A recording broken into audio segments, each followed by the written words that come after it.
자, 오늘도 우리 말씀을 듣는 모든 성도들에게 하나님께서 말씀의 능력과 말씀의 은혜로 충만하게 채워주시기를 간절히 축원합니다.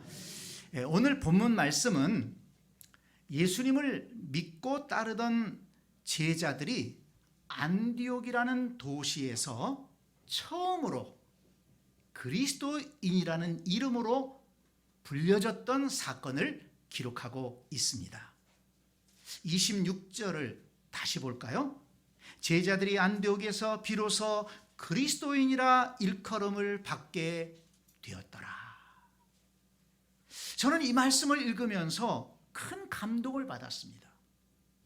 그리스도인이라는 말은 그리스도를 닮은 사람들이라는 의미가 있기 때문입니다. 안디옥 교회 성도들은 그냥 교회를 다니는 사람들이 아니라 그냥 자기들끼리 모여서 예배드리는 사람이 아니라 예수 그리스도를 닮아 갔던 사람들이라는 것입니다. 여러분, 이것이 자기들이 스스로 붙인 이름이 아닙니다. 교회 밖의 사람들이 안디옥 교회 성도들을 보니까 다른 종교의 사람들과는 다르다는 겁니다. 왜 그런가 봤더니 예수 그리스도, 그들이 믿고 있는 예수 그리스도를 닮아서 예수 그리스도처럼 생각하고 예수님처럼 사랑하고 예수님처럼 겸손하고 예수님처럼 인내하면서 살아가더라는 것입니다. 그래서 저 사람들은 그리스도를 닮은 사람들이다, 이렇게 이름을 붙여주었다는 것입니다. 그러니까 그리스도인이라는 이름은 그냥 얻어진 이름이 아니라는 것입니다. 그리스도인이라는 이름은 예수님처럼 살아가는 사람들에게 훈장처럼 붙여준 영광스러운 이름이라고 할 수 있습니다. 그렇다면 여러분, 저와 여러분은 그리스도인이라는 이름에 걸맞게 살아가고 있습니까? 생각해 보니까 부끄러운 것이 한두 가지가 아닙니다. 그냥 교회 다니는 사람이지 그리스도인이라고 하기에 한없이 부족하다는 것입니다. 저의 생각만 그럴까요? 그러나 여러분, 분명한 것은 저와 여러분이 예수님을 주님으로 믿고 구원받았다면 그리스도인이라는 이름에 걸맞게 살아가야 한다는 것입니다. 아니, 그렇게 되도록 노력해야 한다는 것입니다. 바울은 갈라디아서 4장 19절에서 너희 속에 그리스도의 형상을 이루기까지, 너희 속에 그리스도의 형상을 이루기까지 다시 너희를 위하여 해산하는 수고를 한다라고 말씀했습니다. 바울의 목표가 뭐냐? 성도들 안에 그리스도의 형상을 이루는 데까지 그렇게 영적으로 지도하겠다는 것입니다. 그냥 교회 나오는 사람이 아니라, 그냥 예배 시간에 앉아있는 사람이 아니라 그리스도의 형상을 이루기까지 내가 너희를 위해서 수고하겠다. 성도 여러분, 저와 여러분도 신앙생활의 방향을 분명하게 해야 되겠습니다. 교회 다니는 사람으로 머물러 있을 것인가? 아니면 그리스도의 형상을 우리 안에 이루면서 예수 닮은 사람으로, 예수님을 닮아가는 사람으로, 진정한 그리스도인으로 살아갈 것인가? 우리의 신앙생활의 방향을 바르게 정하고 나아가야 할 것입니다. 그렇다면 여러분, 어떻게 하면 우리가 예수님을 닮아갈 수 있을까요? 어떻게 하면 그리스도의 형상을 조금이라도 우리 속에 이루며 신앙생활을 할 수 있을까요? 성경을 보니까 세 가지 중요한 것을 말씀합니다. 첫째는 예수님을 배워야 한다는 것입니다. 예수님을 배워야만이, 예수님에 대해서 알아야만이 예수님을 닮아갈 수 있다는 것입니다. 예수님은 마태복음 11장 28절에서 말씀했습니다. 우리가 잘 아는 말씀입니다. 나는 마음이 온유하고 겸손하니 나의 멍에를 메고 내게 배우라. 내게 배우라. 예수님은 자기를 따르는 제자들을 향해서 배워야 된다. 그래야 온전한 신앙생활을 할 수 있다 말씀한 것입니다. 오늘 본문 26절을 보면 안디옥 성도들이 그리스도인이라 일컬어지기 전에 어떤 일이 있었습니까? 한번 보세요. 바나바와 바울이 교회에서 성도들을 가르쳤다고 했습니다. 무엇을 가르쳤겠습니까? 예수 그리스도는 어떤 분이신지, 예수 그리스도께서 어떤 말씀을 하셨는지, 신앙인은 어떻게 살아가야 되는지 가르쳤다는 것입니다. 안디옥 교회 성도들이 그것을 배웠습니다. 그리고 그 배운 말씀대로 순종하며 살아가다 보니까 예수 닮은 사람들이 되었어요. 그래서 교회 밖에 사람들이 보면서 야, 저 사람들은 뭔가 다르다. 왜 그런가 봤더니 그들이 믿고 있는 예수 그리스도를 닮아가고 있다는 것입니다. 성도 여러분, 많은 사람들이 잘못된 신앙의 길을 걷는 것을 보면 예수님에 대해서 잘못 알거나 예수님의 말씀을 잘못 이해하고 있기 때문이라는 것을 알 수 있습니다. 예수님의 말씀이 아니라 내 생각 중심으로 신앙생활 한다는 거예요. 내 감정 중심으로 세상적 가치관에 의해서 신앙생활 한다는 것입니다.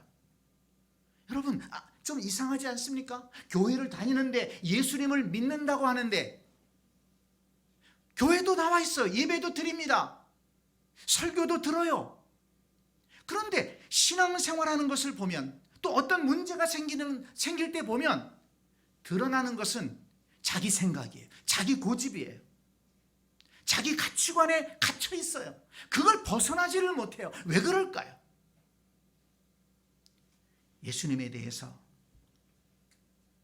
잘 알지 못하기 때문에 그렇습니다.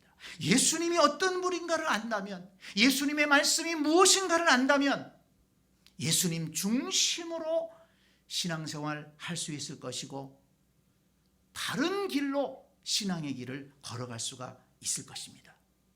우리는 예수님의 사랑에 대해서 공부해야 됩니다.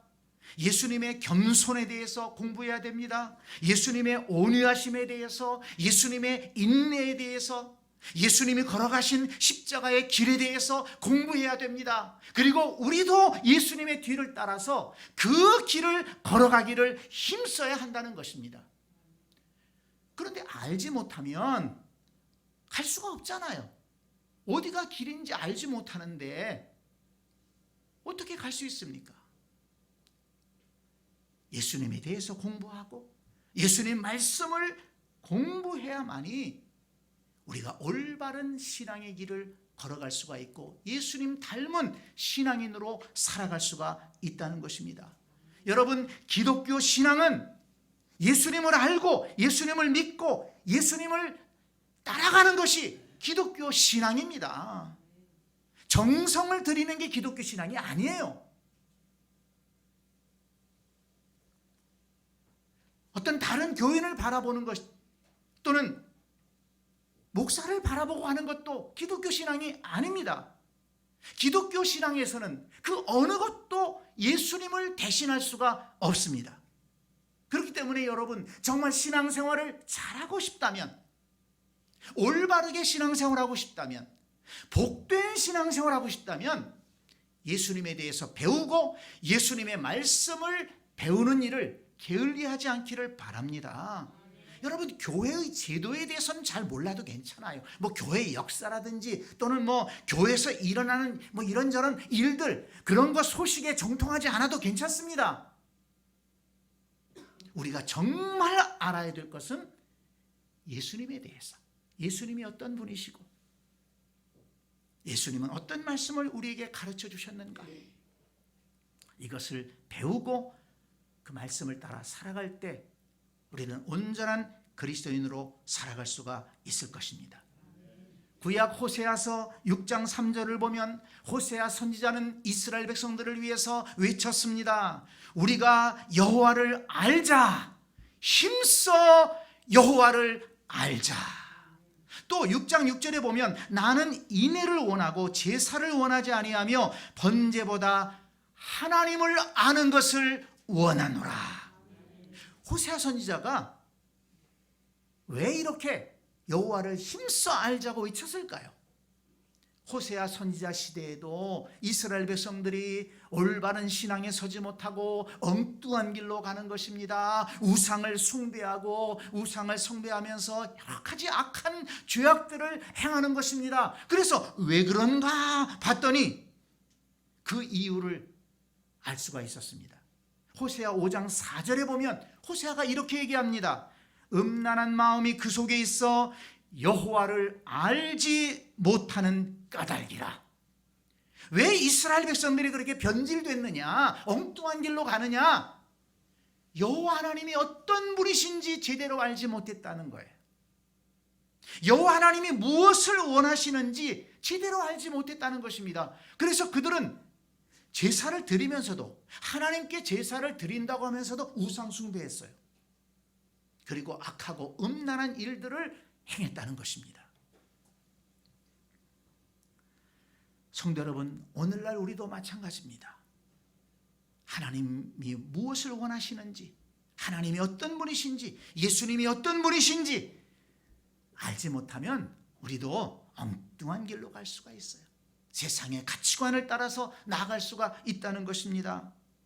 저와 여러분 모두가 안디옥 교회 성도들처럼 그리스도인이라 일컬음을 받았으면 좋겠습니다. 그리스도인이라 일컬음을 받았더라. 정말 영광스러운 일입니다. 그렇게 되기 위해서 저와 여러분 모두가 예수님과 그의 말씀에 대해서 배우기를 힘쓰게 될 수 있기를 간절히 축원합니다. 두 번째, 예수님을 닮아가기 위해서 예수님을 바라보아야 한다는 것입니다. 히브리서 12장 2절에 보니까 말씀합니다. 믿음의 주요 또 온전케 하시는 이인 예수를 바라보자. 예수를 바라보자. 거기 말씀을 보면 왜 예수님을 바라보아야 되느냐? 성도 여러분, 우리가 살다 보면 우리의 행하는 일들이 잘 될 때도 있지만 잘 안 될 때도 있습니다. 경제적으로 힘들어질 때도 있죠. 나를 반대하고 미워하는 사람이 있어서 괴로울 때도 있습니다.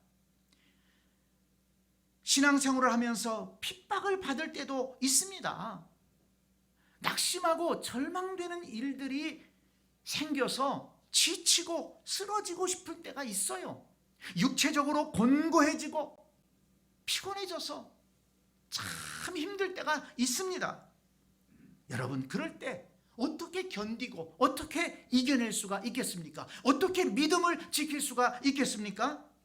그래서 히브리서 기자는 말씀하는 것입니다. 믿음의 주요 또 온전케 하시는 예수를 바라보자. 그는 그 앞에 있는 기쁨을 위하여 십자가를 참으사 부끄러움을 개의치 아니하시더니 하나님 보좌 우편에 앉으셨느니라. 너희가 피곤하여 낙심하지 않기 위하여 죄인들이 이같이 자기에게 거역한 일을 참으신 일을 생각하라. 고난당할 때, 낙심하고 싶을 때, 힘들고 어려워 포기하고 싶을 때 믿음의 주요 또 온전케 하시는 예수님을 바라보고 예수님을 생각하라는 것입니다. 그러면 견딜 수 있는 힘이 생기고 이겨낼 수 있는 용기가 생긴다는 것입니다. 왜 그럴까요? 예수님은 십자가의 고통을 감당하시고 하나님의 뜻을 이루셨다는 것입니다. 예수님이 하나님의 뜻을 이루시기 위해서 그 십자가의 십자가의 고통을 이겨내셨다면, 우리가 그 예수님을 바라보고 나아간다면 우리가 이겨내지 못할 아픔이 어디 있겠습니까? 예수님은 자기를 거역한 자들의 그 모욕을 참아내시면서 십자가의 길을 가셨습니다. 그 모욕과 조롱을 견뎌내며 십자가의 길을 가신 예수님을 우리가 바라본다면, 그 예수님을 생각한다면, 내가 조금 누구한테 듣는 그 원망이나 조롱이나 비난의 말들, 그것이 뭘 그렇게 대수이겠습니까? 우리가 걸어가는 이 믿음의 길에 그것이 방해가 되겠습니까?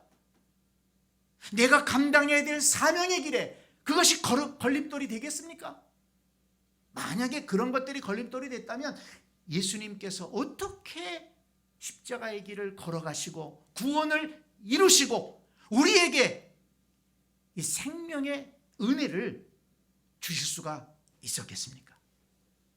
그러므로 힘들고 어려울 때, 마음이 지치고 어려울 때,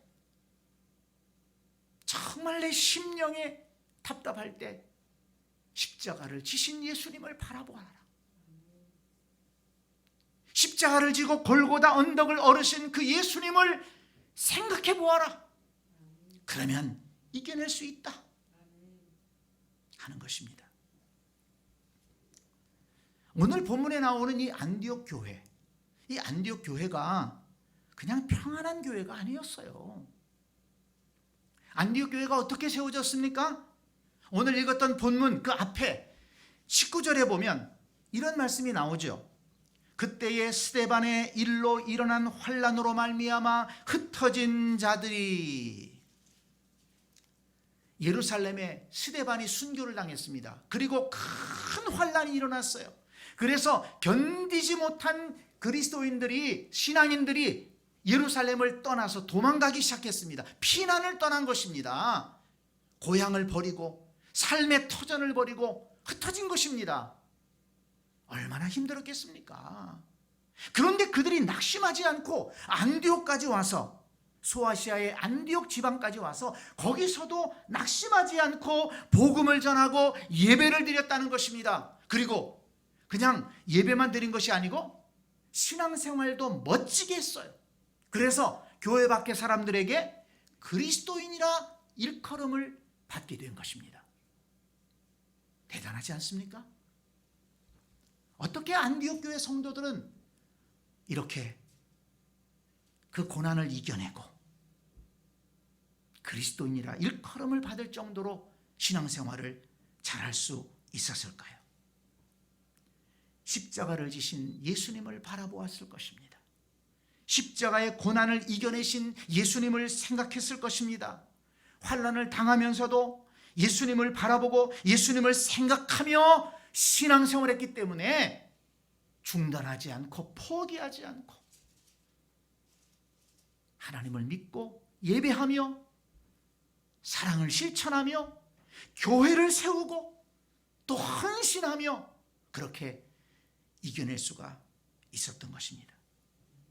여러분, 예수님은 믿음의 주요 또 온전케 하시는 분이라고 했습니다. 예수님을 믿는 자는 온전케 해주신다는 것입니다. 우리가 예수님을 믿음으로 온전케 되면 우리를 괴롭히는 문제들, 경제적인 문제나 인간관계의 문제나 가정의 문제, 영적인 문제, 건강의 문제까지도 능히 이겨낼 수 있을 줄 믿습니다.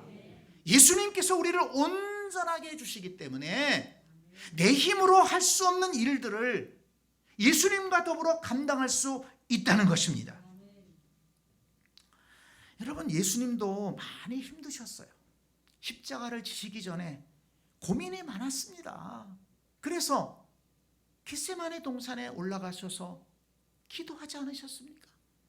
얼마나 간절하게 기도하셨는지 땀방울이 핏방울이 되도록 기도하셨다는 거예요. 그만큼 예수님이 어려우셨고 고민이 많았습니다. 그런데 그 기도의 내용이 무엇입니까? 내 아버지여, 만일 할 만하시거든 이 잔을 내게서 지나가게 하옵소서. 그러나 나의 원대로 마시옵고 아버지의 원대로 하옵소서. 자기를 내려놓은 겁니다. 자기를 내려놓은 겁니다. 그렇게 힘들고 어려우면서도 내 원대로 마시옵고 아버지의 원대로 되기를 원합니다. 여러분, 이 기도를 배우셔야 됩니다. 내가 힘들고 어렵다고 해서 그 힘들고 어려운 것만 생각하면 안 된다는 거예요. 하나님의 뜻을 생각할 줄 알아야 된다는 것입니다. 이것이 성숙한 그리스도인들이에요.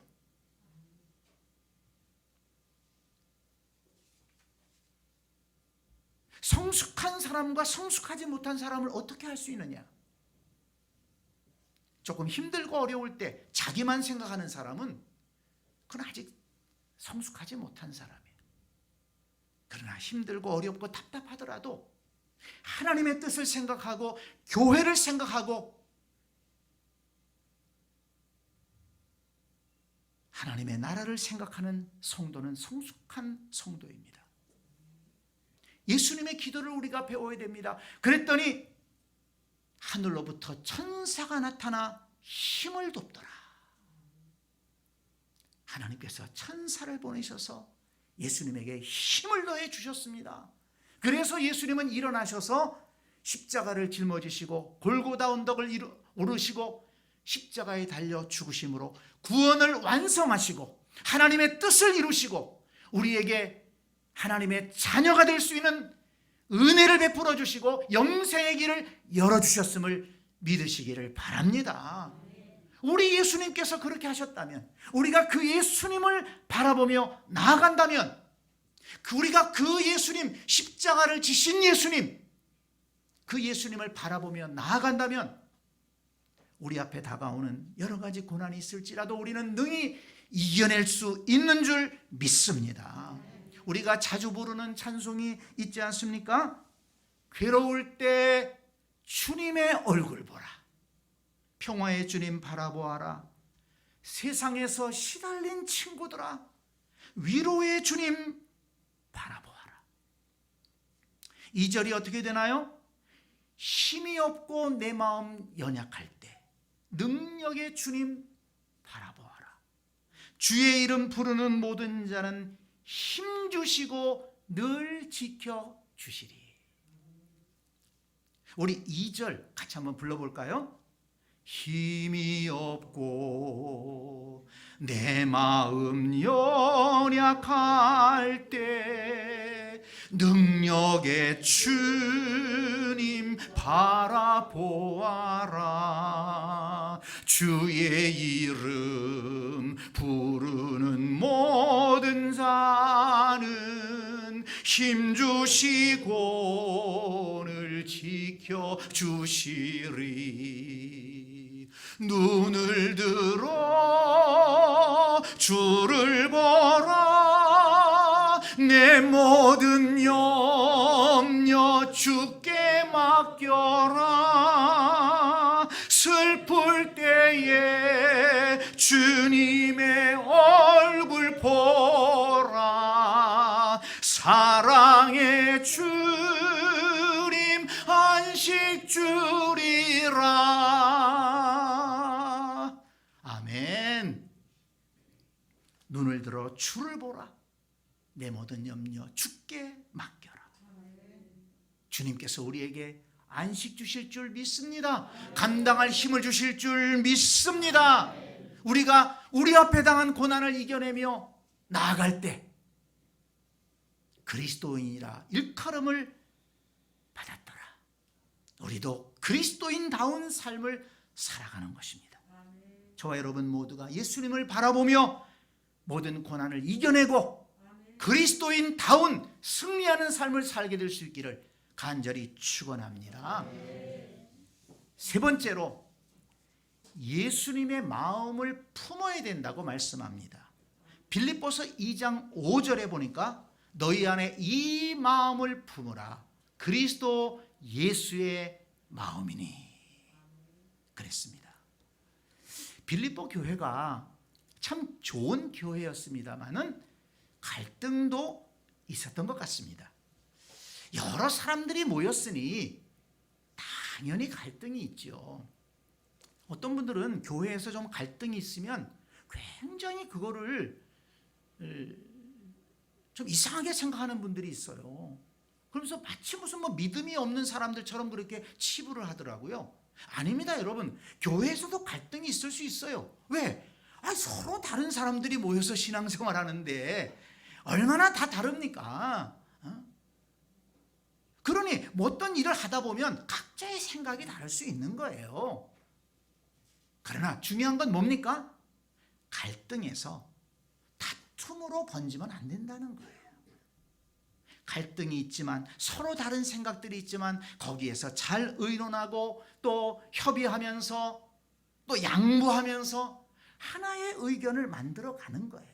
다 내 마음 들지 않지만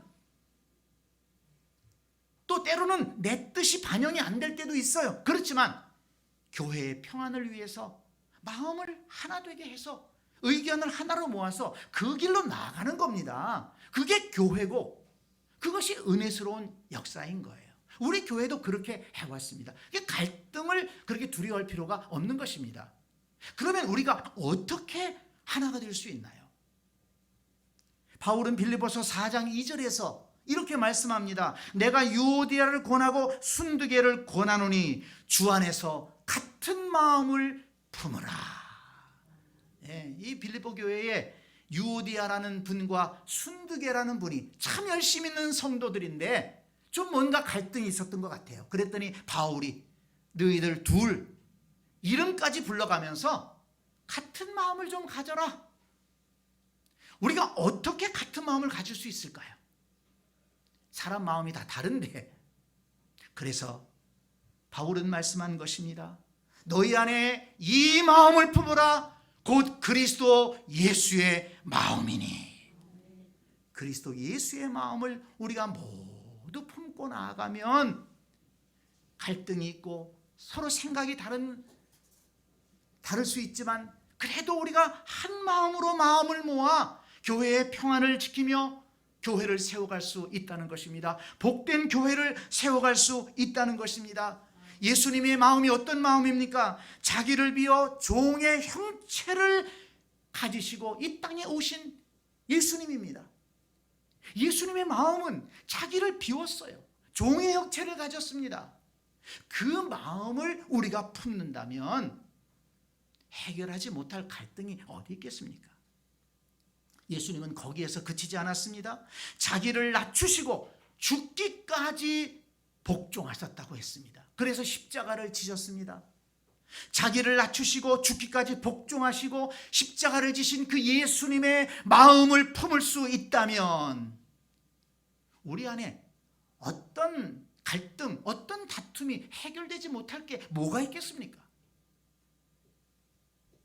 서로 다른 의견이 있어도 사람들 가운데, 우리 교회 성도들 가운데 이기적인 사람들도 있어요. 자기 생각만 고집하는 사람들이 있어요. 자기 감정만 내세우는 사람들이 있습니다. 그렇지만 그렇다고 할지라도 우리 모두가 자기를 비워 종의 형체를 가지신 예수님의 마음, 자기를 낮추시고 죽기까지 복종하신 예수님의 마음을 품으려고 애쓰고 그 예수님 마음을 내 마음이 되도록 힘쓴다면 우리는 서로가 하나 될 수 있고 한 마음으로 신앙생활하며 복된 신앙생활을 누릴 수가 있고 또 평안한 교회를 세워가며 하나님이 기뻐하시는 교회를 세워갈 수 있을 줄 믿습니다. 여러분, 오늘 안디옥 교회 얘기를 하고 있잖아요. 안디옥 교회가 그리스도인이라는 칭찬을 받았어요. 예수 닮은 사람들이다, 그리스도인 닮은 사람들이다, 이렇게 인정받았습니다. 근데 여러분 보세요. 어떻게 그렇게 되는 줄 아세요? 25절 말씀에 보면 이런 말씀이 있습니다. 한번 보세요. 바나바가 사울을 찾으러 다소에 가서 만나매 안디옥에 데리고 와서 둘이 교회에 1년간 모여 있어 큰 무리를 가르쳤고 그랬습니다. 여기서 사울은 바울이 되기 전에 그 사울입니다. 바울입니다. 근데 바나바가 사울을 찾으러 갔다고 그랬어요. 여러분 아시죠? 이 바울이 처음에 예수님을 핍박하고 예수 믿는 사람들 잡아가두고 스데반 순교하는데 앞장섰던 사람입니다. 그러니까 바울이 회개했다고 하지만 예루살렘 교회 성도들이 바울을 용납하지를 못하는 거예요. 다른 사도들이 이 바울을 받아들이지를 못했습니다. 그래서 이 바울이 소외됐어요. 회개했음에도, 예수님을 믿었음에도 불구하고 한쪽 구석에 가서 숨어 있었던 것입니다. 그런데 바나바가 그를 찾으러 가서 데리고 왔어요. 안디옥 교회 성도들이 바울을 용납한 것입니다. 그가 예수 믿기 전에 허물이 있었지만, 예수 믿기 전에 예수 믿는 사람들을 참 얼마나 핍박했는지 그걸 알고 있지만, 그러나 그를 용납했어요. 그리고 그의 장점을 알기 때문에 그를 세워줍니다. 그의 가르침을 받습니다. 그러니까 안디옥 교회가 든든하게 서게 되고, 안디옥 교회가 그리스도인이라는 이런 칭찬까지 받게 된 것입니다. 좀 내 마음에 안 든다고 해서, 미운 짓 했다고 해서 밀어두고 외면하고 소외시키는 그런 교회였다면 안디옥 교회는 그리스도인이라는 칭찬받지 못했을 것입니다. 그러나 그 사울을, 정말 예수 믿는 사람들한테 못된 짓을 했던 그 사울을 용납하잖아요. 세워주지 않습니까? 그러니까 사울이 사도로서 얼마나 위대한 일을 했습니까? 그러니까 안디옥 교회가 아니었다면 이 바울이 정말 바울 될 수 있었을까? 그런 생각을 해볼 수가 있는 것입니다. 뿐만 아니라 여기 27절 이하에 보면 예루살렘 지역에 큰 흉년이 들었다고 했습니다. 그 소식을 안디옥 교회 성도들이 들었습니다. 그랬더니 그들이 헌금을 했습니다. 그리고 바울과 바나바의 손에 들려서 예루살렘 교회 성도들을 위해서 그 헌금을 보내주었다는 것입니다. 그런데 여기 말씀에 보면 일사천리예요. 안디옥 교회라고 해서 어려움이 없었겠습니까? 그 당시에 뭐 그렇게 넉넉했겠습니까? 뭐 예루살렘 지역에 흉년이 들어서 어렵다고 하지만 우리도 어려운데 뭔 그런 헌금을 하느냐, 이렇게 얘기할 수도 있지만 아무도 그런 얘기 하지 않았어요. 예수님의 마음으로 예루살렘에 있는 형제들이 흉년이 들어서 어려움을 겪고 있다고 하니 힘대로, 여기 힘대로라고 했어요. 말씀해 보면 힘대로라는 게 뭡니까? 형편껏 했다는 거예요. 없는 사람은 없는 대로 자기 힘 있는 대로 하고, 있는 사람은 있는 만큼 힘 있는 대로 하고, 그래서 한 마음으로 헌금을 모아가지고 예루살렘 교회에 보내주었다고 하는 것입니다. 이렇게 한 마음이 될 수 있었던 것은 어떻게 그럴 수가 있을까요? 예수 그리스도의 마음을 그들이 품었기 때문에, 예수 그리스도의 심정으로 교회 일을 했기 때문에 이렇게 아름다운 역사가 나타날 수 있었다는 것입니다. 성도 여러분, 교회에 문제가 일어나는 것은 예수님의 마음을 품지 못하고 서로가 자기 주장만 내세우고 자기 감정만 생각하고 자기 뜻대로만 하려는 데 있다는 것을 알아야 합니다. 성도 여러분, 우리 교회가 더욱더 하나 되기를 원하십니까? 우리 교회가 서로 사랑하고 서로 존중하고 하는 아름다운 교회가 되기를 원하십니까? 성도들 모두가 지금보다 더 복된 신앙생활하는 그런 교회가 되기를 원하십니까? 그렇다면 저와 여러분 모두가 마음속에 예수 그리스도의 마음을 품고 신앙생활 해야 될 것입니다. 저와 여러분 모두가 예수님의 마음을 품고 신앙생활 한다면 그리스도인이라 일컬음을 받았더라. 저와 여러분도 그런 영광스러운 칭찬을 받게 될 줄로 믿습니다.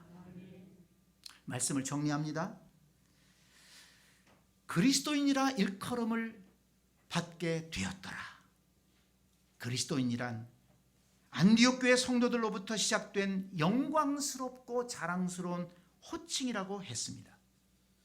저와 여러분도 그리스도인이라는 그 호칭에 부끄럽지 않게 신앙생활해야 되겠습니다. 예수님을 배우고 예수님을 바라보고 예수님의 마음을 품고 신앙생활할 때 가능할 줄 믿습니다. 저와 여러분 모두가 예수님을 어떻게 해요? 배우자. 예수님을 어떻게 해요? 바라보자. 예수님의 마음을 어떻게 해요? 품자. 그래서 그리스도인이라는 영광스러운 이름으로 불려지기에 부끄러움이 없는 모든 성도들이 될 수 있기를 간절히 축원합니다. 아멘.